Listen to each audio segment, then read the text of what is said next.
Hi, folks. My name is Tom Prescott. I'm coming to you today because there's an election going on. That election is going to determine the course and the fate of the city of Phoenix. Now, many of you out there have received your ballots in the mail for early voting. Now, I would like for you to consider our candidate, Greg Stanton. You know, Greg is the only Democrat candidate that's out there. Okay, on the ballot, there's no indication whether they're Democrat, Republican, or even Libertarian.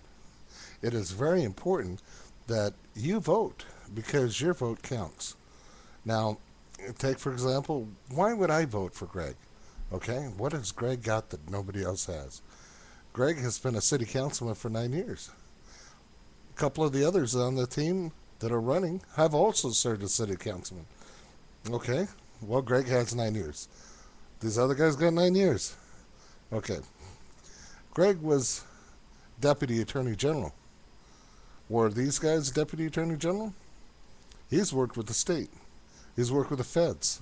He's worked with other organizations in trying to bring a coalition together.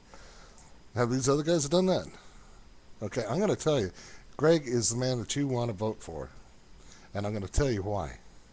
Okay, there was an issue surrounding Luke Air Force Base.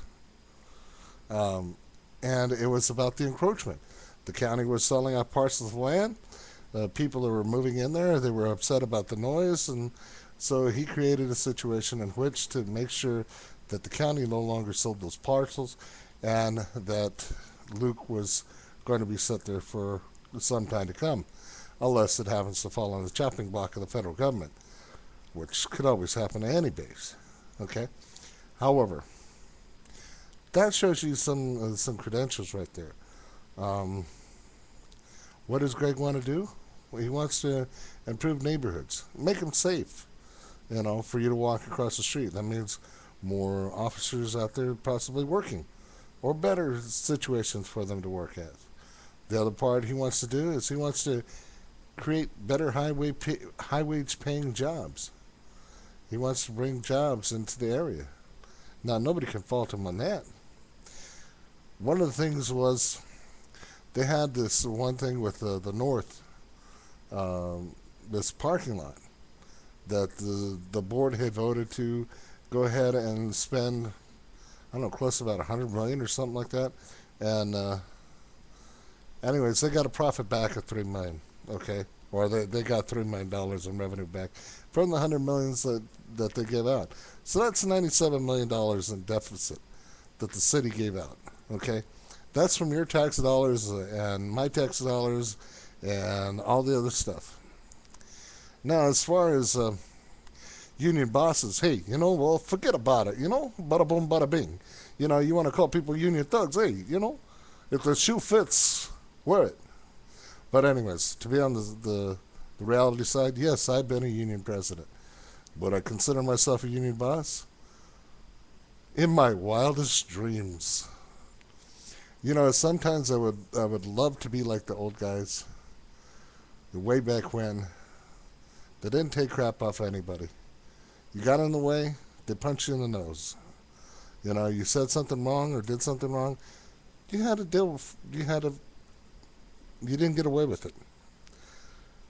Now, for example, a lot of stuff goes down outside of the union. Nobody seems to mention that. I'm going to tell you, the unions represent the people. If the people aren't active in their elections, they're going to get whoever they want or whoever winds up in there. If they're not participating in it, they're not going to get as good a result as they would like to see. Now, if you are a union member, what are you doing? Vote for Greg, okay? He's the only Democrat running. The Democratic Party is the only party that represents the working man, and you know that. So get your butt over there, turn in your early ballot. If you haven't turned in your early ballot, make sure you vote at the next election. You understand? Okay. Now, as far as the rest of you guys that want to endorse these other candidates, maybe you're endorsing them because of party. Maybe you're endorsing them because you think, oh, they're some great religious magnet. You know what? I could tell you whatever. I could tell you that me and the Pope are buddies and stuff like that, and you'll believe that, and then all of a sudden you'll want to put a shrine out there for me. But it's not true. Just because I ran into the Pope and said hi or something like that, or got to be in an entourage, does not mean that I'm real buddies with the Pope and that I got some extra special connection to God. Okay, that's if you're Catholic. Now, if you're not Catholic, that's another story. Okay, if you want to go out and say, well, I know Reverend Ike, and I'm real buddy with Reverend Ike, that's up to you. But I'm going to tell you, vote for Greg. Greg is the man you want to vote for. Greg is going to turn the city into gold. He's got experience working for the city, working for the state, working for the feds. Nobody else has got that. Many of the Democratic candidates or officials have jumped on board with him. I hear to say that some Democrats have jumped on board with Peggy Neely. Personally, I'm not going to here to bash other candidates, since I'm also working on Stanton's campaign. But I tell you, the other candidates, you need to look at them closely. They have some good qualities and some not so good qualities. Personally, I don't care too much for Sal DiCiccio. And and also, I'll tell you this much. Claude Maddox is helping out a union also, okay? He's being endorsed by the firefighters. That's a good thing. The firefighters appreciate him. They think he's going to represent them, so they're voting for him. They're casting their votes, their money, and, to help him win. Now, take, for example, Peggy Neely. Peggy Neely also has taken money from the unions in the past. Now she's anti-union. Sal DiCiccio, same thing.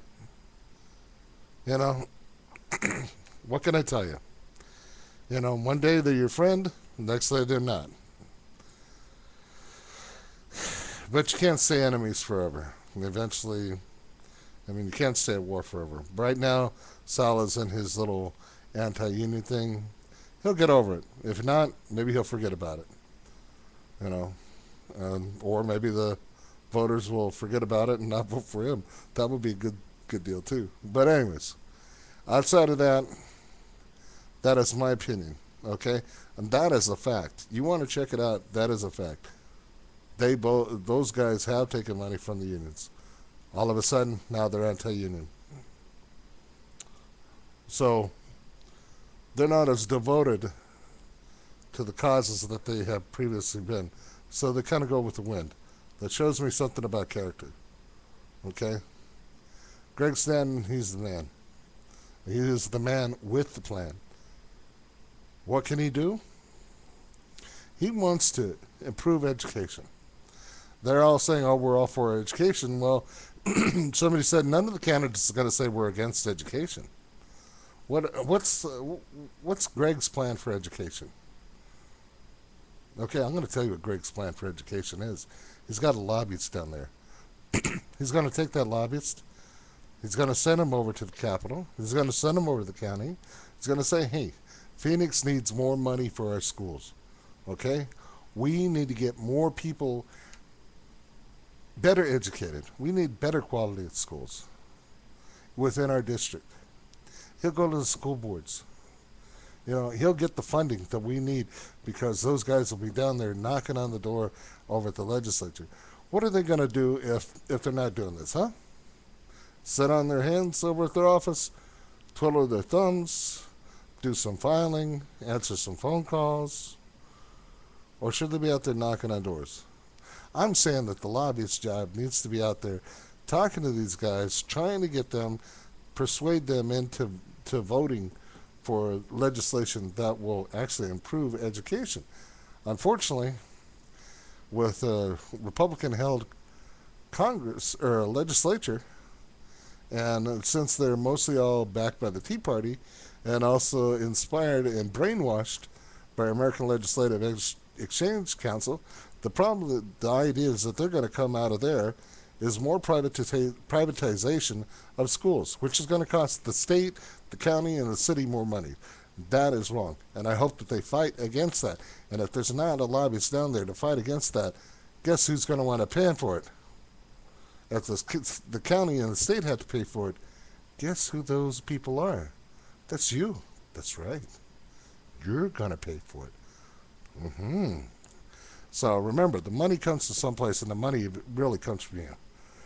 If you want to see change, for the best, if you want to see a good man take office that is dedicated to his family, to his community, has a proven track record, Greg Stanton is the man. Not only that, he's an attorney. I know the joke. What's 10,000 attorneys at the bottom of the ocean? A good start. Yeah, but he's not that kind of attorney. Okay? He knows how to read the legalese. He knows when somebody's trying to put some stuff in there in between and trying to stiff the city. He knows what's going to be in there. He knows what to read. He knows what it says. He knows what it means, and he knows what it's going to cause. So I think that's a good thing. And I think you should vote for him. Give him a shot. Check him out.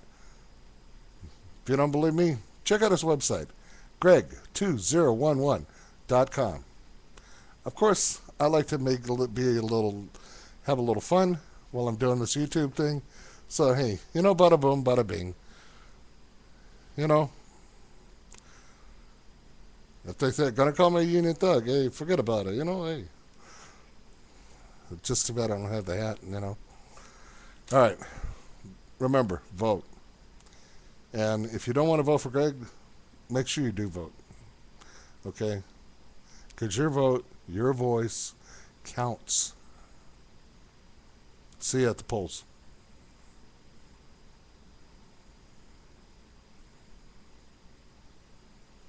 This message is not paid for by Greg Stanton for Phoenix campaign, nor has it been endorsed by his campaign, but a personal video of Tom Prescott. Vote. Greg2011.com.